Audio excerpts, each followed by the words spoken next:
Posted by you/adventurous aside 600. My fiancé has the biggest heart. He would literally give you the shirt, pants, and hat off his body if you ask for it. He's a recovering people pleaser, and I understand because I also used to be a people pleaser. We've been together for over 5 years. A few months ago, I started noticing his best friend making some not so nice comments towards me.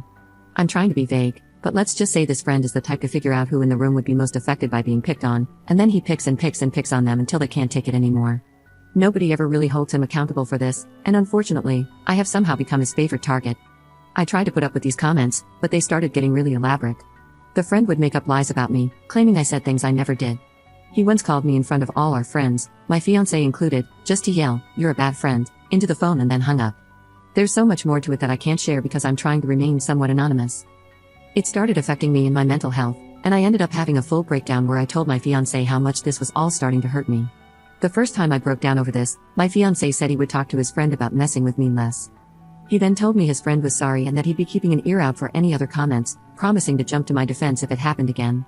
A few weeks later, the friend provoked a very specific childhood trauma for me, and I had a second breakdown in front of my fiancé. He then admitted that his friend didn't actually apologize. Instead, he said he was sorry I was too sensitive to understand his humor. At that point, I told my fiancé that my friendship with this person was over, and that I wanted zero contact from here on out, even if it meant missing out on events and parties that I'd otherwise love to attend.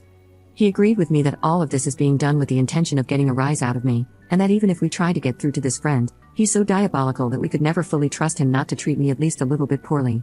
My fiancé kept asking if this meant he had to quit the project they're working on. I told him I would never tell him he had to, because I know how much it means to him, but in all honesty, the fact that this person is treating me so poorly that I'm having physical stress reactions, and that isn't enough for him to want to cut this person off, does hurt a lot. The fact that it isn't a deal breaker for him is probably always going to sting a little. He's not confrontational at all, and I always knew that, but it's not about confrontation. It's about standing in my corner, and I can't spend the rest of my life with someone who isn't in my corner. This friend is getting married to my best friend in a few months, and we're both supposed to be in the wedding, but I really have no clue how to handle it. I get a literal knot in my stomach anytime his name is even mentioned now. I've seen this friend one time since all of this came to a head, and he was so over the top nice to me that it came off as arrogant. I had the second breakdown a few days afterward, because I realized I might spend the rest of my life on edge and on guard anytime this person is even somewhat in my vicinity, even if they aren't actively messing with me. I don't know how to come to terms with the fact that my fiancé was willing to lie to me on his crappy friend's behalf, but he's not willing to stand in my corner against him. I think it'll always hurt. This guy was supposed to be the best man in our wedding, and as a result, we haven't been talking much about wedding plans. I think if my fiancé is still planning on having this friend in our wedding, I may have to call it off for my own sanity, and that sucks so bad. This is eating me alive. I love my fiancé so much. I love his big heart and the way he loves with all of it. But he loves some truly wretched people, and I don't know if he'll enforce any boundaries with those people before the lack of boundaries becomes too much for me to handle. I'm just hurt and hurting. I just want whatever outcome to play out so I can stop feeling so guilty and awful all the time. Update 1 month later. Never thought I'd actually update this account out of sheer embarrassment, but I wanted to share this for those who encouraged me to put myself first. I want you all to know my partner absolutely came through and protected me in this. We spent all the time since my last post up until last week communicating, trying to find a resolution, and walking through how it got this bad. He took a lot of accountability for that. This is not a case of me giving in. He fully understands that this only got so bad because it was never handled correctly, and he had a major hand in that. There were so many more layers to this than a Reddit post ever could have conveyed. The bottom line is that we are closer than ever, and after a lot of talking, we decided on my partner sending a firm but not unkind message to his friend, explaining the behaviors, explaining that they were hurting his partner, and that it needed to stop. He offered to write up the first draft, and we could go over it together to perfect it. Reddit, please know that the first draft my partner wrote was so spot on, exactly what I needed to read, that it instantly shifted us into us versus the problem mode after we'd been stuck butting heads for weeks. He laid everything out so clearly and in ways we hadn't discussed before, so I know it came from him. We had to tone down a lot of the big emotions, but we truly gave the message its best shot at addressing the situation without being hostile. We knew the response would be bad no matter what, but I don't think anything could have prepared us for what happened. This man went full scorched earth and blew up everything almost immediately. He insulted my partner, claimed the events didn't happen the way I described, and demanded they meet up alone with a mediator. He even threatened to reach out to my partner's parents to fill them in, which was probably the moment we stopped taking his responses seriously. We're all almost in our 30s, and he threatened it not just once, but twice.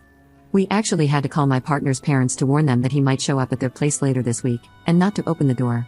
There's still a good chance he'll attempt it. We stayed respectful throughout all of this, which I feel good about. We didn't stoop to his level, didn't insult anyone, and simply asked for basic human respect, yet somehow it still blew up spectacularly. In the end, both of us received a massive wall of text from my, now ex, best friend, fully backing up her man and telling her side of the story, which is so insanely far from what actually happened that all I can do is laugh. We've been shifting from crying, to being dumbstruck, to just straight up laughing at the absurdity. I went into this thinking she was brainwashed, but it turns out I was wrong. They're a perfect match. I wish them all the best. I'm sending them one last message to set the record straight, which my partner and I decided together was the best approach apart from just ghosting, before moving on from this entirely. I'm going to make it very clear that this is done.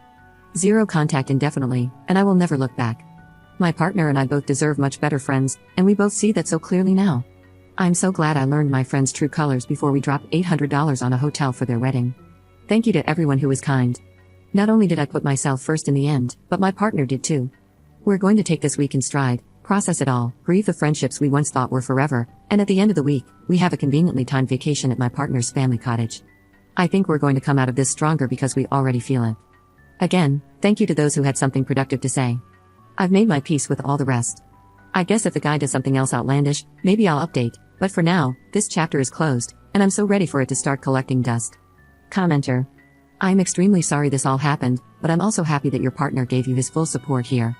As for the ex-best friend, I've seen this before, and I'll bring it up just in case it's needed. Sometimes victims of abusive manipulators end up seemingly doing a 180 to their normal behavior and supporting their abusers against everyone else. This doesn't mean they are evil themselves, but rather that they have been brainwashed. Your fiancé had you to talk to and explain how crappy his ex-best friend is.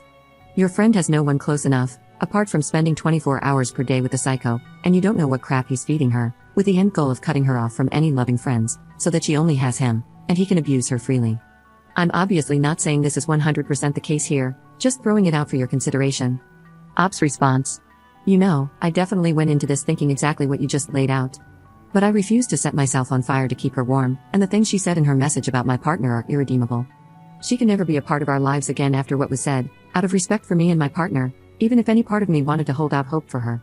I hope this is a wake-up call for her, but it won't be me on the other line.